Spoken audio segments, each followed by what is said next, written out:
Good evening, Highlight Maker Hoops fans.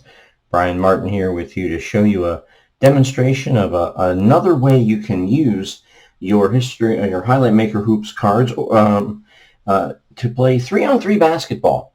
So what I've done is got two of my teams from the USBA, Cleveland Barons and the Detroit Energy, and what I've done is you can kind of play this any way you want. I chose a center, a guard, and a forward for each team for my three players for each club, and you play the game pretty much the same way you do the normal game, except that baskets are worth 2 points each. An underlined is worth 4, so it's like a basket, then a repeat and a basket.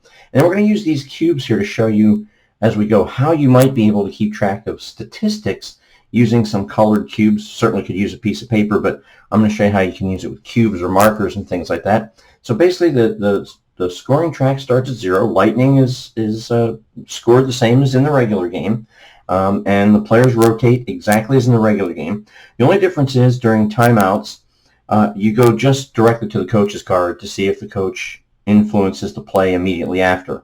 Now you could do substitution, but in the 3-on-3 game you would do the substitution differently, where you'd bring in, like this is Randall Wallace, he's a forward, so you'd bring him in to replace Matthew Houston, but Houston would then leave the game.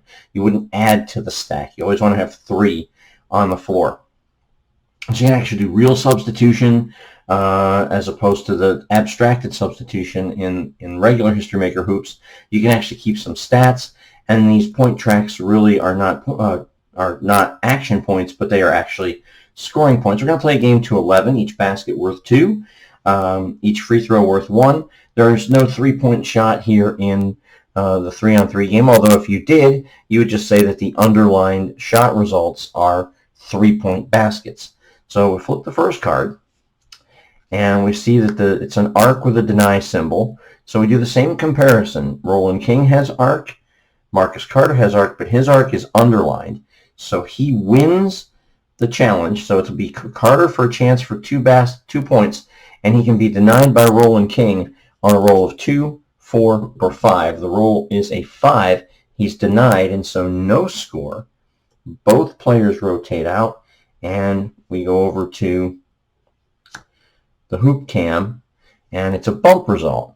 Joshua Bolton doesn't have it, but Brett King does. King scores 2 points, and so I'm using the blue cubes here.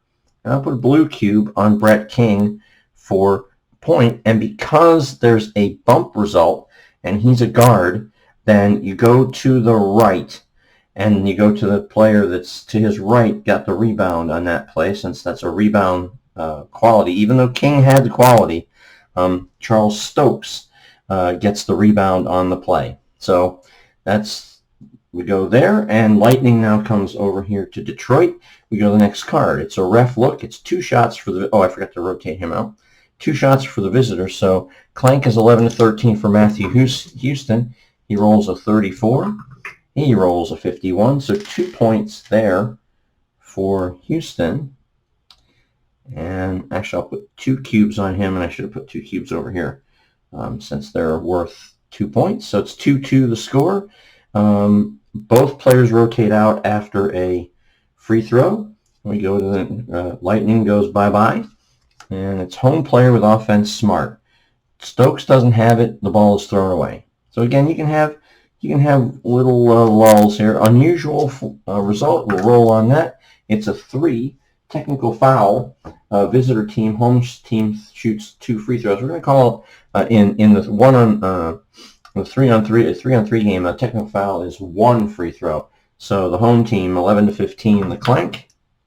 23 is the number. That's a free throw. And a point for Marcus Carter as both players dial out. And we go now to the next player. Home with offense reach. King does not have it. Ball is pushed away. For this deck, I just shuffled it. Took about half the cards. If we need more, we can go grab more. Coach, now there's a timeout. So we're not going to substitute, but you could. In this case, we get to this fact. We're just going to roll on Jim Harper's card. A timeout has any impact on Detroit. 11-26 he energizes, and he does. Stokes is the recipient of the 2-point basket. and no assist on the play. An assist comes when there's a score off the play card, and the assist always goes to the guard.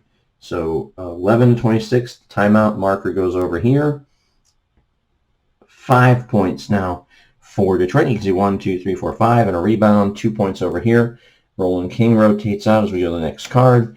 Ref look, and 1 for the visitors. So 2 points. It's going to be Joshua Bolton gets 2 points. And 1. The roll is 54. His Clank is 11-35, so he gets 1, 2, 3 points. 3-point play. And Bolton has 3 points on the game, and it is now 11-2. It's now 5-5. Rotate both players out after the free throw. Lightning goes to Detroit, or to Cleveland. It's a grab. Houston has it for Cleveland, and Marcus Carter has it for Cleveland, but the visitor is the tiebreaker, and he can be denied by Marcus Carter on a 1, 2, 4, or 5. The roll is a 1, so he's denied. Ends Lightning. Both players rotate. And we go to a timeout. So now the timeout is over here with Miroslav Stankovic. 11-41 is an energize. He rolls a 66 complacent, 2 points to Brett King, who happens to be the opposing player here. No assist on the play, and both players rotate. Or no, Bolton rotates as the timeout marker comes over here, and Lightning accrues to Detroit. Ref look, 2 shots for the visitor, Joshua Bolton. 11-35 is the Clank. 65 is the first one. 46 is the second one. He gets 2 points. And he's got 5 on the night for Cleveland. And as for free throws, everybody rotates. Lightning is lost. Ref look, 2 shots. It's Matthew Houston this time. A Clank of 11-13. 45 and 35. He gets 2 points. 1, 2, 3, 4, 5, 6, 7, 8, 9. 9-7 now in favor of Cleveland as they both rotate out. And we go to visitor player with offense skill. He doesn't have it. Ball's thrown away. Home player with defense spark. He doesn't have it, but the visitor scores, and that will be Bolton with 2 more points. So we'll just put another red marker there, and that's 11, and that's it. Cleveland beats Detroit 11-7. Joshua Bolton scores 1, 2, 3, 4, 5, 6, 7 points. Matthew Houston has 4. 4 for Brett King, 1 for Marcus Carter, 2 for Charles Stokes, and a rebound for Stokes. And there would have been an assist on that play, by the way, to the guard. Well, Bolton can't assist on his own.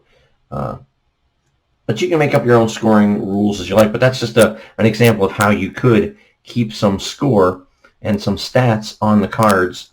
Certainly do it on a piece of paper. So it's just a quick little fun way to play. I see it as something where you could set up a little tournament during your regular season for your league and have it be, you know, this particular player. Just before the game, you get together and the 2 teams play their 3-on-3 game before the actual basketball game itself. You could, there's lots of stuff you can do. And so, excuse me, it's just another way to use your cards. And that, to me, is the most important thing, is that you're always looking for ways to use the cards beyond just what you set your game up for a league. And, you know, you get an NBA set, you have a whole bunch of three-man teams. You draft an all-star three-man league. So just, again, another way of playing the game. And you can make your own house rules for substitutions or 3-point shots, or, you know, maybe you can add some element of coaching where you get to call a 3-point shot, and then you have to roll some number. You can do anything you want, but I think this is a really interesting, different way of playing. And like, if you timed it, it was less than 5 minutes to play, and you got some back and forth. You had some ebb and flow. The coaches did get involved and impacted the game like they do. Free throws were an integral part of the game. So you got a little mini microcosm of that, and you can have yourself a nice little tournament just doing that. So just an idea. Hope you enjoyed it. As always, we thank you for watching, and until next time, we wish each and every one of you good night, good basketball. So long, everybody.